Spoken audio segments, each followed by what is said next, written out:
99. It's lazy time and we're gonna do a review. Yes, we're gonna review. Talk about movies and comics too. Let's all go watch the review. I am a Batman fan, and I'm a Canadian man. I do top 10 lists, and I eat ketchup chips.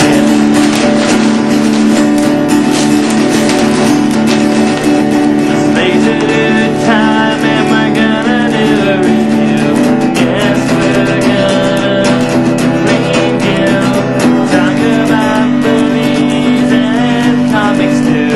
Let's all go watch the review.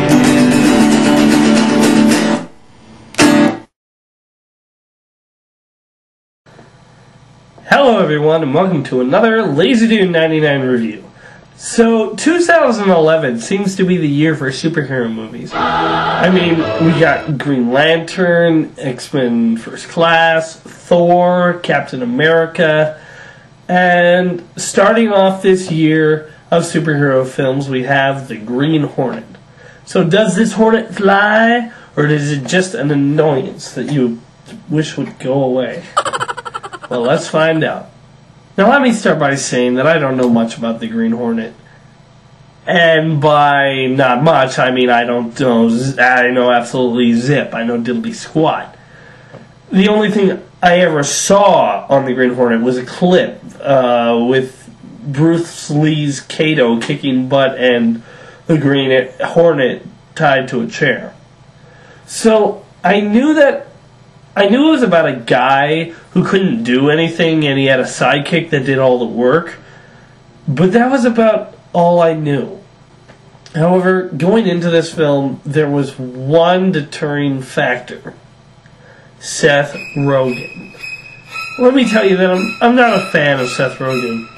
And by not a fan, I mean I hate, Seth Rogan. All of his movies just find a way to piss me off. I mean, so I wasn't thrilled that he was the Green Hornet. However, I thought I would give him one last chance for me to see him in a movie and not make me pissed. So the basic story is there's this guy named Brett Reed who is a party guy, and he's the son of a newspaper tycoon, and he's a lazy guy with no ambitions.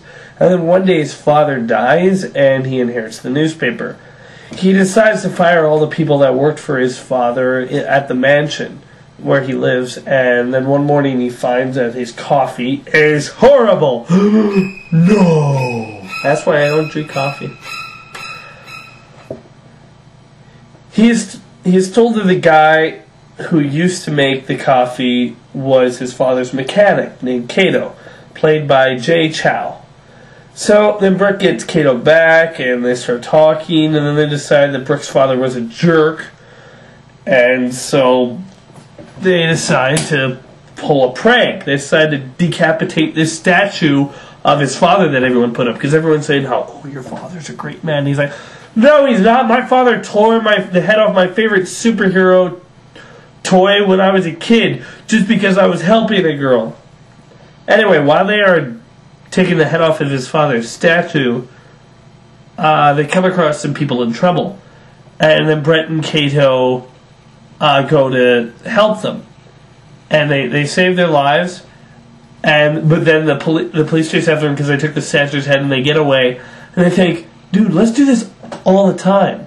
Because Brett sees Kato is a master of martial arts, and he's able to slow down perception and slow down time and just see all the threats and just take everyone out in slow motion, fast motion, and it's really cool.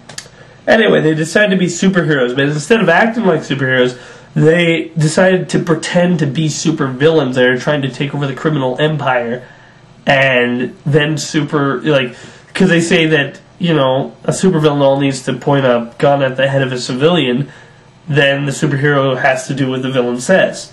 But if the villain thinks that the other guy's a villain, then he has no hold over him. Okay, now, let me just say first of all that I was really surprised by this movie. I mean, the action was great, the story was strong, and believe it or not, it was funny. I mean, I was pleasantly surprised by Seth Rogan and the story of the film. I mean, the relationship between Kato and Brett seems something genuine, and their struggles are good. I mean, you can see where the conflict is going a mile away, but you can see that Kato is going to get mad because he's making all the equipment and doing all the stuff, and Brett is getting all the credit. And you can see that Brett doesn't feel that Kato appreciates him enough, and he thinks that Kato just thinks he's worthless. And even though you know where the conflict is headed, it is still handled in a way that is new and inventive to you, and you find that it's more genuine. It comes across that both of them are being a little unreasonable, and not just one guy was being a huge jerk. They both were being a little bit unreasonable, and they need each other in order for this thing to work. One can't go without the other.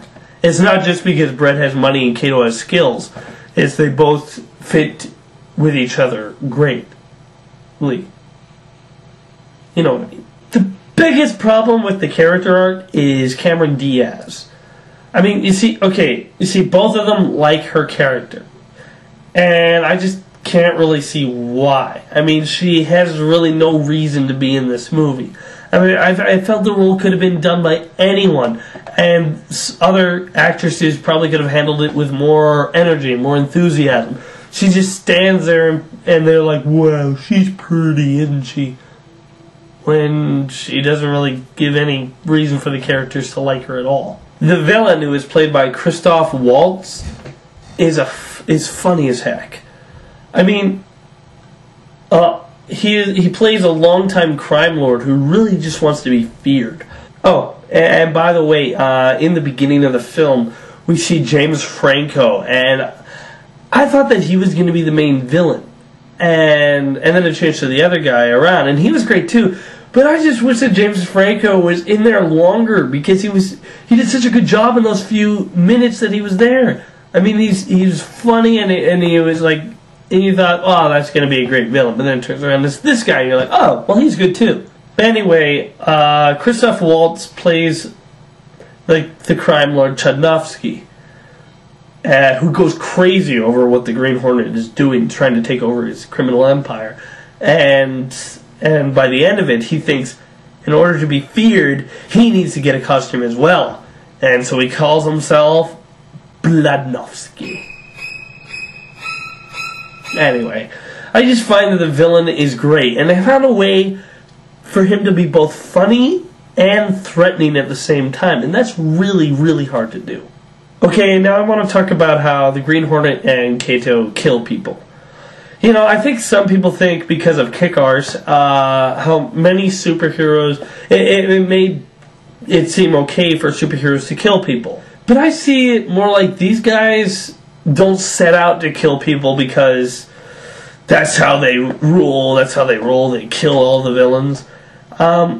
When they are fighting and defending themselves, sometimes they have to kill someone in order to survive.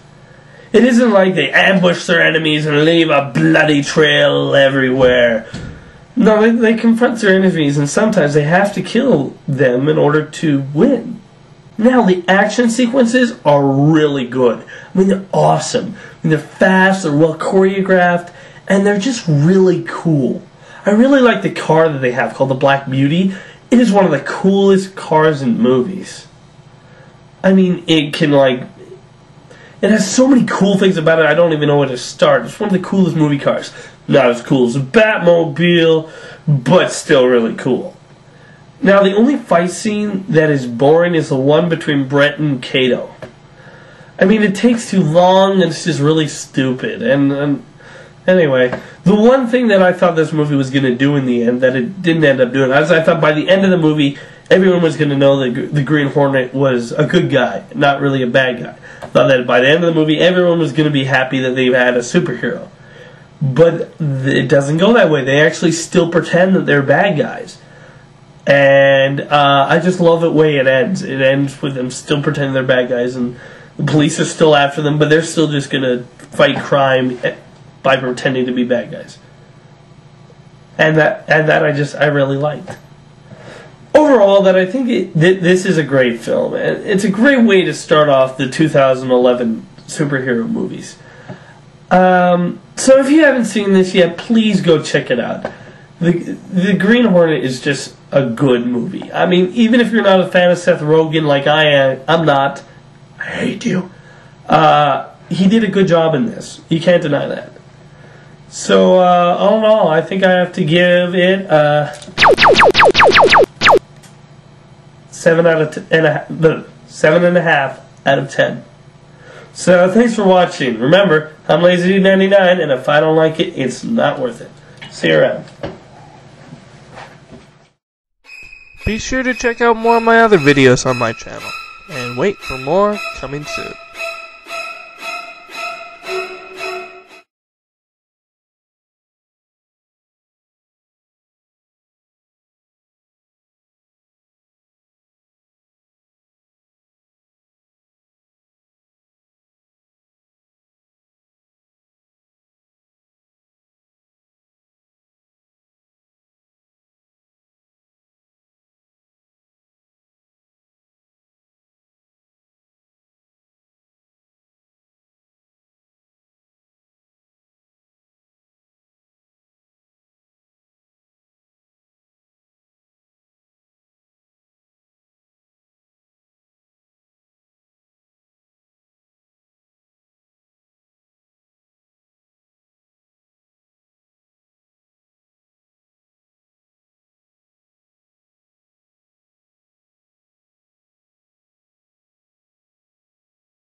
Now it's time for a second opinion.